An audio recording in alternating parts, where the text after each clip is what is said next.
윤석열 대통령 체포 이후 여당의 전략과 흐름, 국민의힘 비대위원 김용태 의원과 이야기 나눠보겠습니다. 안녕하세요. 네, 안녕하세요. 경기 포천가평 김용태입니다. 사상 초유의 현직 대통령이 체포됐어요. 예, 그 이후에 여당의 국민의힘 분위기가 당연히 좋지는 않겠죠? 그렇습니다. 예. 원인이 어떻게 됐든 현직 대통령이 체포된 것에 대해서 집권 여당으로서 국민 여러분들께 죄송하고 송구한 마음 가지고 있습니다. 이 의원님 지금 비대위원이시잖아요. 예. 어제 이제 비대위 발언을 제가 보니까 대통령 체포에 대해서 탈 이재명으로 나아가는 과정 이렇게 얘기했던데 이게 어떤 의미예요? 딱 들어오진 않는데 탈 이재명? 지금 대통령 체포와? 이재명 대표가 그 당대표가 되면서 대한민국의 정치 상황이 굉장히 극단적인 진영 정치가 귀결됐잖아요. 예. 그리고 또 의회를 장악하고 또 의회를 장악한 다수당으로 행정부와 사법부도 장악하고 최근에는 특검법에 이제 외환죄까지 넣겠다라고 하는 것은 예. 저는 군까지 장악하겠다라는 걸로 이해했거든요. 나아가서 카톡 검열까지 하겠다는 것은 사실상 내란 선정 선동이라는 프레임을 씌우지만 예. 이재명 대표를 비판하거나 비난하는 것까지 재갈을 불리겠다. 언론을 장악하겠다라까지 느껴져가지고 굉장히 우리 사회에서 위험한 신호다 생각돼서 예. 이재명 대표 이후의 상황을 준비하는 것이 여야 정치가 굉장히 중요한 시점이라는 것을 말씀드렸습니다. 그러면은 속된 말로 윤석열 대통령도 좀 이제 정치 뒷면으로 좀 나가가 안면에서 사라지는 분위기잖아요. 어쨌든 지금 체포가 됐으니까 앞으로 어떻게 될지 모르지만 이재명 대표도 마찬가지로 그렇게 돼야 된다 뭐 이런 입장이신 거예요? 윤석열 대통령에 관해서는 헌법재판소가 판단할 거니까 거기에 맡기면 될 것 같고요. 예. 이재명 대표에 대해서도 국민들께서 평가해 주시지 않겠습니까? 자연스럽게 저는 도태되지 않을까 생각합니다. 오. 지난 대선 2021년 22년 대선이죠. 22년 대선의 시즌 2는 이제 안 된다. 당시에 나왔던 두 사람 다 이제 정리돼야 된다. 이런 입장이신 거예요, 그러면? 거듭 말씀드리지만 예. 대통령에 대해서 헌재가 판단할 거고 당연하게 그렇죠. 이재명 예. 대표에 대해서는 국민들께서 당연히 판단하시겠습니다. 알겠습니다. 지금 체포적부심 기각됐잖아요, 대통령. 예. 그리고 지금 진술거부권은 행사하고 있는 것 같은데 그 대통령의 일종의 전략이랄 그럴까요? 그걸 어떻게 평가하세요? 대통령한테 도움이 될 거로 보십니까? 아니면 오히려 불리하게 작용할 것 같아요? 대통령 측 변호사들은 계속해서 예. 그리고 또 저희 당의 공식 입장도 공수처의 불법 수사에 대한 것을 말씀드리고 있는 거기 때문에 예. 또 이번에 공수처의 그런 불법 수사에도 응했던 배경은 유혈 사태를 막기 위했다라고 말씀하셨던 것처럼 예. 그 상황 안에서 하지만 공수처가 이제 불법 수사에 대한 내용도 결국에는 이 사법 체계에서 다퉈 나가야 되는 거잖아요. 예. 아마 그 안에서 그 진술을 거부하는 거나 이런 게 이어지지 않을까 생각이 좀 듭니다. 알겠습니다. 대통령이 관저를 떠나기 전에 영상 보셨죠? 봤습니다. 예. 친필 편지 예. 보셨고 그다음에 여러 의원들한테 뭐 했다는 얘기들이 이제 예. 전원이 보도가 되고 있는데 대통령이 하고 싶었던 얘기 핵심은 뭐라고 들으셨어요?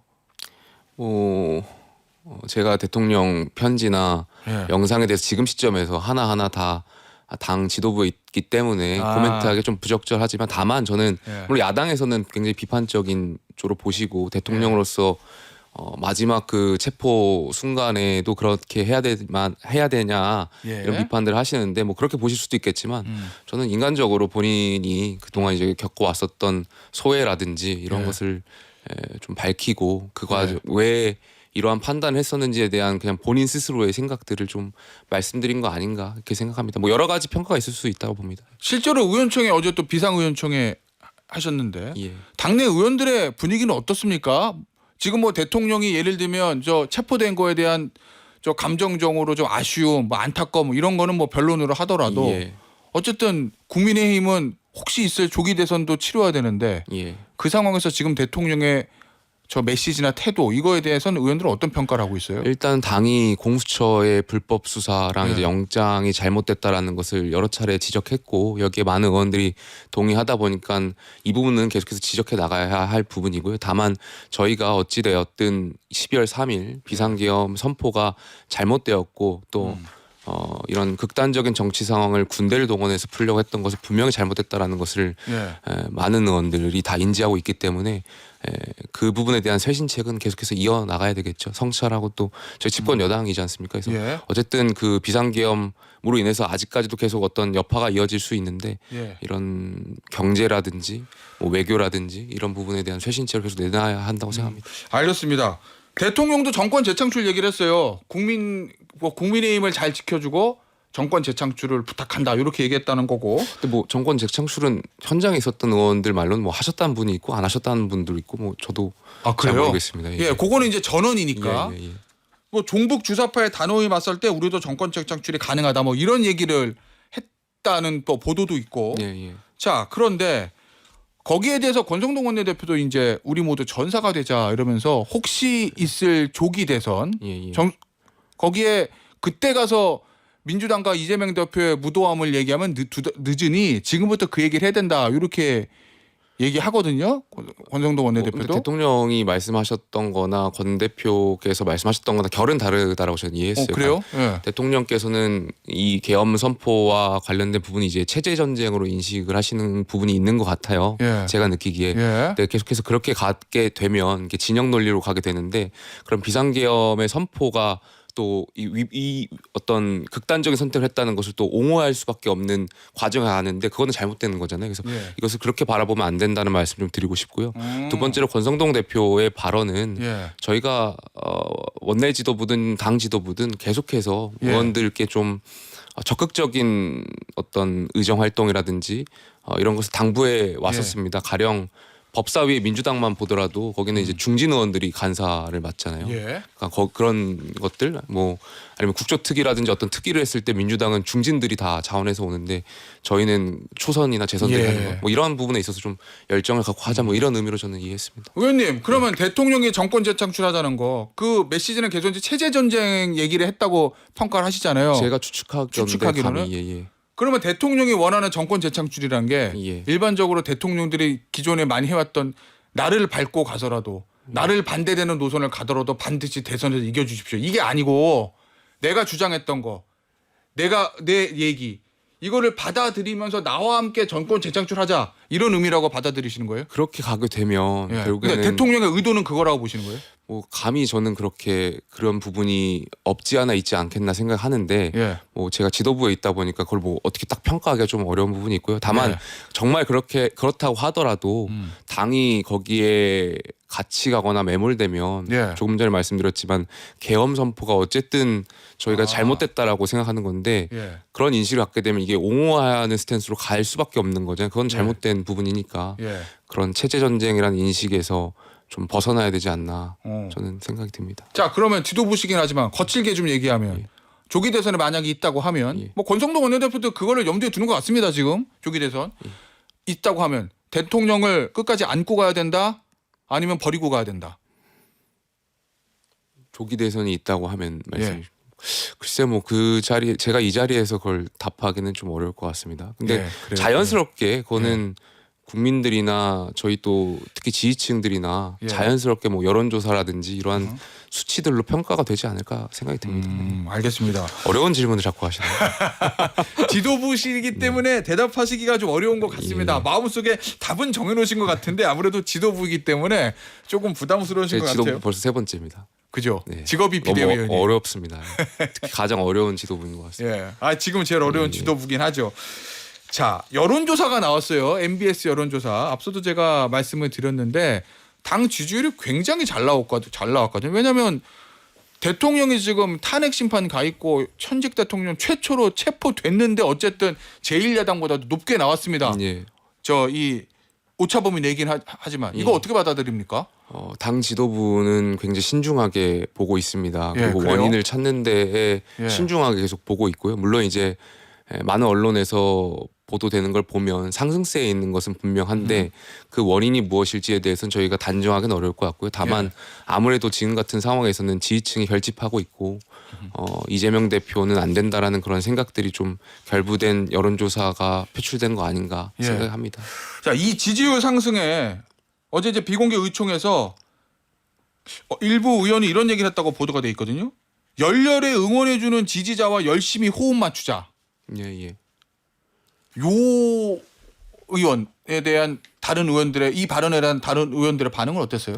그러니까 저희가 108명 의원이 스펙트럼이 굉장히 넓습니다. 그렇죠. 예, 뭐 민주당은 한 목소리를 내겠지만 저희는 108명이 굉장히 다양한 목소리를 내고 있고 말씀하셨던 것처럼 지지층을 위해서 더 목소리를 내야 된다라고 생각하시는 분들도 있고 아마 지금 또 당이 여론조사가 상승세에 있고 그런 부분에 또 용산 관저에 이 추운 날씨에 많은 분들 또 나와주셨잖아요. 젊은 분들도 나와주셨고 거기에 대한 감사함이나 이런 것을 이어나가야 된다 이렇게 생각하시는 분도 당연히 있죠. 그래서 그분들의 생각을 뭐 부정하거나 반대할 필요도 없다고 생각하고요. 다만 그분들은 그분들의 역할이 있는 거고 또 다른 분들은 저희가 조금 전에도 말씀드렸던 것처럼 쇄신책이라든지 또 중도층에 확장할 수 있는 부분의 목소리도 같이 저희 담아내야 된다 생각합니다. 지금 이 여론조사 결과에 대해서 이제 전문가들이나 언론의 평가는 강성 지지층, 정통적 지지층이 이제 결집을 했다. 뭐 쉽게 말씀드리면 집토끼의 결집 이렇게 얘기를 하잖아요. 근데 이제 조기 대선 치러서 이기기 위해서는 산토끼도 잡아야 되는데 이 비상계엄과 대통령 탄핵 정국에서 집토끼 잡는 거 산토끼 잡는 거 두 개 다 하는 게 쉬운 일은 아니지 않습니까? 어느 쪽에다가 주안점을 둬야 된다고 보세요? 만약에 조기 대선 열리면. 글쎄 그렇게 딱 표 계산해서 결정할 것은 아니라고 생각하고요. 그래요? 아직 저희가 헌법재판소의 시간이라고 말씀드렸고 가장 중요한 것은 저는 헌재가 어떤 결정을 내리든지 국민들께서 이걸 받아들이는 것이 굉장히 중요하다고 생각해요. 그러니까 정치인이라면 저희가 2016년 때 박근혜 전 대통령 탄핵으로 국론이 분열되고 광장 정치가 시작된 걸 봤잖아요. 그때부터 진영 정치가 더 극대화됐고 이번에는 어떤 결정을 내리든지 그것을 막아야 된다고 생각하고 있고요. 그렇다면 헌재가 어떤 결정을 내리더라도 승복할 수 있게끔 양 진영이 좀 설득하고 하는데 정치인이 앞장서야 되지 않나 생각이 좀 듭니다. 의원님, 이 조기 대선을 가정하는 거는 헌재가 대통령 파면한다는 거를 전제를 하는 거니까 그럼 조기 대선이 열리면 대통령이 뭐 비상계엄은 잘못됐고 뭐 탄핵됐고 요거를 전제로 하는 거잖아요. 그럼 그 상황에서는 국민의힘은 집권 여당은 어떤 스탠스를 가져야 되냐 그런 질문인 거죠. 시간이 얼마 없기 때문에 나름의 이제 전략은 세우고 계실 거 아니에요 지금 지도부니까. 거듭 말씀드리지만 당이 분열되지 않는 것이 중요하고 만약에 그런 앵커님 지적하셨던 것처럼 이제 탄핵이 인용되는 결정이 되면 지지층들이 받아들이는 것이 굉장히 중요한 거잖아요. 근데 지금 헌재가 보여주는 행태가 헌재 스스로 권위로 낮추고 있고 어떤 결정을 내리든지 뭔가 계속 공정성보다는 신속성만 챙기려고 하다 보니까 지지층들이 여기에 대한 불만도 있는 것이고 당은 여기에 대한 목소리도 내줘야 된다고 생각하고 있고요. 그래서 그 과정에서 객관적인 결과 나왔을 때 저희가 지지층이 승복하실 수 있게끔 만드는 과정들을 나아가는 게 중요하고 그래야만 저희가 중도층이라든지 이런 분들한테까지 나아갈 수 있다고 생각합니다. 지지층이 흐트러지는 거는 일단 누수는 막아야 된다 이런 말씀이시군요. 그러다 보면 결정이 되면 이분들이 만약에 이걸 승복하지 않으면 어떡하겠습니까? 그러니까 그거는 선거를 이기고 지는 걸 떠나서 국가가 분열되는 건데 그건 정치인으로서 막아야 되는 거 아닐까 생각이 듭니다. 알겠습니다. 의원님 어제 혹시 저희 SBS 단독 보도 보셨습니까? 그죠? 윤비어 청가라고 표현했던 조금 전에 여기 앞에서 들었습니다. 그거 어떻게 들으셨어요? 좀 당황스러웠고요. 그러니까 경호처가 본연의 임무가 무엇인지 좀 듣는 순간 헷갈렸습니다. 그러니까 이게 윤석열 대통령 때 이렇게 경호처가 이러한 그런 노래를 만들고 한 것에 대해서 글쎄요, 굉장히 좀 아쉽고 아쉽다라는 말씀 좀 드리고 싶습니다. 천하람 뭐 이재명 대표도 그 얘기를 했던 것 같은데 천하람 의원도 지금 그 얘기를 하고 갔거든요.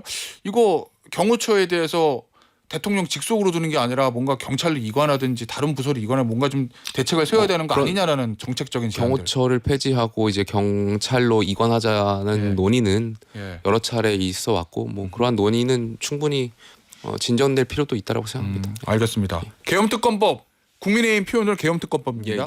이거 발의하시는 거죠? 오늘 발의할 예정으로 알고 있습니다. 108명 전원으로 발의 예정입니다. 그러면 민주당은 이제 내란 외환특검법 발의를 해놨고 두 개 다 올라가 있어요. 이 관계는 어떻게 되는 겁니까? 당연히 저희는 저희 안을 지지를 할 것이고요. 민주당 특검안은 외환죄 여부까지도 포함되어 있고 굉장히 악법이기 때문에 동의할 수 없다라는 게 제가 의원총회 때 다수의 의원들 특히 지난 특검 때 찬성하셨던 의원들의 반응이었던 걸로 기억해서 저희는 저희 수정안에 저희 안에 민주당이 응할 필요가 있지 않나 생각이 듭니다. 정말 특검을 통과시키고 싶다면. 의원총회 내에서 좀 반대 이 부분에 대해서 왜 특검을 우리가 해야 되느냐 이런 의견도 좀 있었습니까? 다양한 의견들이 있었죠. 특검을 해야 된다라는 분들도 있었고 특검을 하지 말아야 된다라는 분들도 있었고 왜냐하면 하지 말아야 된다라는 분들의 주장은 이미 지금 수사가 그 계엄을 실행한 분들에 대한 수사는 거의 다 끝난 상황이고 기소가 된 상황이니까요.